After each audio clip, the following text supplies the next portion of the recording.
n'oublie pas Gaza. Bonne année, Inch'Allah.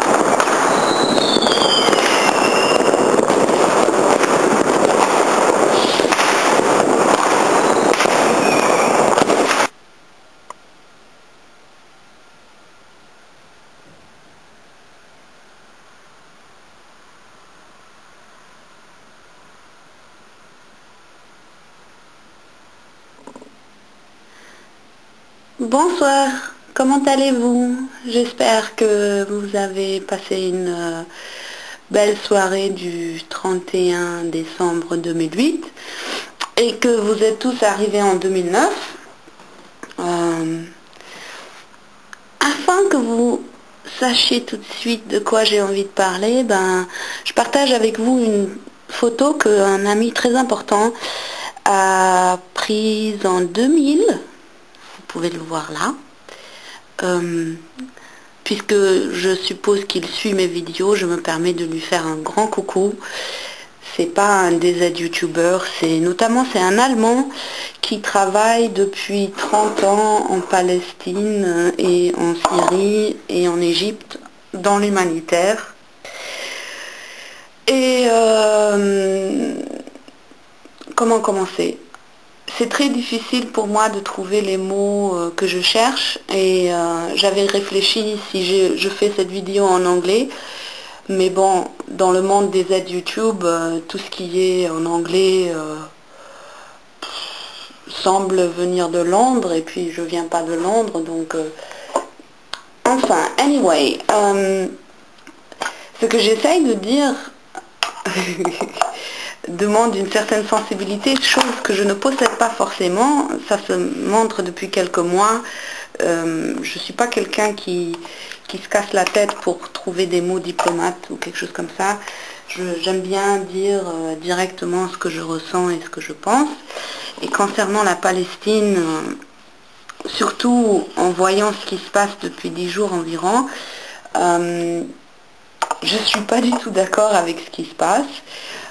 Et je suis surtout pas d'accord que, encore une fois, dans le monde arabe, on se comporte comme si on est tous des Palestiniens et notamment on n'est pas des Palestiniens, on est tout ce que vous voulez, mais pas des Palestiniens. Et donc, je pense qu'il est temps pour le monde arabe de non seulement d'annuler leur fête de Nouvel An, comme l'a fait l'Égypte et le Dubaï par exemple, mais d'aller beaucoup plus loin, c'est-à-dire d'installer des networks, des réseaux qui feront en sorte que la pauvreté et la misère sociale cessent, afin que des terroristes comme le Hamas ne peuvent pas acquérir autant de sympathie dans la population. Et puisqu'on est toujours en train, alors là je sens déjà, j'entends les claviers taper, puisqu'on parle toujours de démocratie, moi je suis pour un processus électoral démocrate, ce qui fait que quand il y a le fils qui gagne ou quand il y a le Hamas qui gagne, il faut bien le respecter et laisser faire. Quand un dirigeant mène mal les affaires de son pays, quand il mène son pays en sorte que son peuple crève de faim et crève sous des bombardements, on peut dire très clairement que ceci est un souverain mauvais. Hein? D'ailleurs, ça me fait penser à M. Fidel Castro. M. Fidel Castro qui fête ces jours-ci les 50 ans de la création du Cuba. Eh ben, on peut penser de lui ce qu'on veut, mais chapeau, le monsieur, il a créé un État contre toute orientation globale, contre ses voisins. Enfin, je ne dois pas vous expliquer le Cuba ce que c'est. Et il est toujours là. Il est toujours là, même s'il a beaucoup d'opposants qui essayent de le faire tomber. Le monsieur, il a réussi à faire manger son peuple. Et il a un très très grand ennemi au nord qui a tout essayé depuis 50 ans pour boycotter et même casser ce régime et le pays qui va avec. Donc bravo pour M. Castro et honte aux dirigeants du Hamas parce que eux, ils n'ont même pas atteint les 50 ans, je sais plus, ça fait 2 ou 3 ans qu'ils ont gagné ces élections-là. Je pense que ça fait 3 ans. En tout cas, ils sont en train de mener leur peuple dans la misère, dans la famine et dans une guerre depuis, pour Nouvel An. Ils se sont dit, tiens, on va s'auto-tuer. Et j'ai beaucoup d'admiration pour ce que M. Abbas essaye de faire depuis qu'il est là. Malheureusement, il ne réussit pas.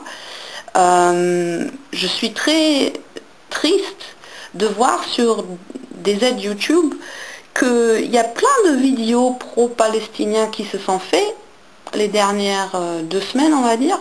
Et attention, même si on ne dirait pas, mais moi je suis méga pro-palestinien, tu vois. C'est pas seulement dans mon temps libre, c'est pas seulement sur YouTube, c'est beaucoup plus complexe. C'est quelque chose où j'investis de l'argent, du temps, du bénévole. Enfin, je suis très liée à la Palestine pour plein de raisons. Ça ne change pas le fait que je suis anti-Hamas et que je pense que le Hamas était en train de tuer son peuple. Et j'étais morte de rire il y a un jour ou il y a 2 jours, un des leaders du Hamas avait annoncé qu'un cessement de feu aura lieu qu'aux conditions du Hamas et pas aux autres qui sont involvés dans l'histoire, donc l'Israël et les Nations Unies. Ça me laisse rigoler, mais toujours avec une larme dans les yeux, parce que c'est David et Goliath, et on dirait que la petite souris, pour combattre l'éléphant, elle a décidé de crier aux armes et de vouloir imposer son règlement de jeu, chose qui est impossible à faire. Quand tu es le plus faible, il te faut un certain degré de diplomatie pour arriver à une paix. Et sur des aides YouTube, ce qui me manque, c'est la présentation des associations et des manifestations pour la paix en Israël. Encore une fois, tout ce qui est d'origine musulmane, tout ce qui est d'origine arabe, ne comprend pas que du côté d'Israël, il y a un grand mouvement de paix d'Israéliens, donc des Juifs, qui veulent un État palestinien et qui veulent la paix dans cette région. Et bon, quand tu ouvres un petit peu la presse, quand tu regardes un petit peu ce que les gens dans le monde arabe ou le monde musulman pensent, c'est toujours la même chose, c'est toujours du blabla, c'est très ennuyant, c'est pas productif, et surtout c'est tellement racial que ça me fait penser parfois au temps de Hitler. Je pense qu'il est temps de penser à l'avenir, et l'avenir veut dire que dans la région d'Israël et de la Palestine, chaque enfant a besoin de paix, et pour arriver à ça, il faut qu'on réfléchisse, qu'on trouve des solutions et pas qu'on se tue. Et